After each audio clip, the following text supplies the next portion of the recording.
السلام علیکم۔ امید ہے آپ دوست خیریت سے ہوں گے۔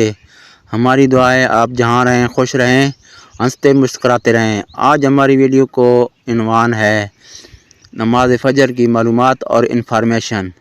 نماز فجر کی نماز اسلام میں فجر کی نماز ہے جو طلوع آفتاب سے پہلے ادا کی جاتی ہے۔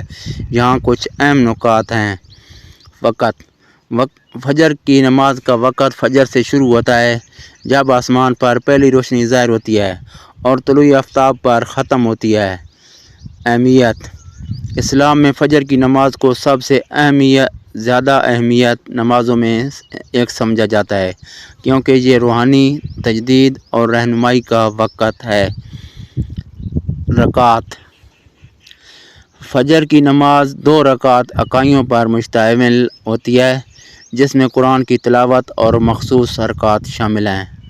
فوائد: فجر کی نماز ادا کرنے سے روحانی نشوونما، نقصانات سے حفاظت اور برکات سمیت بے شمار فوائد حاصل ہوتے ہیں۔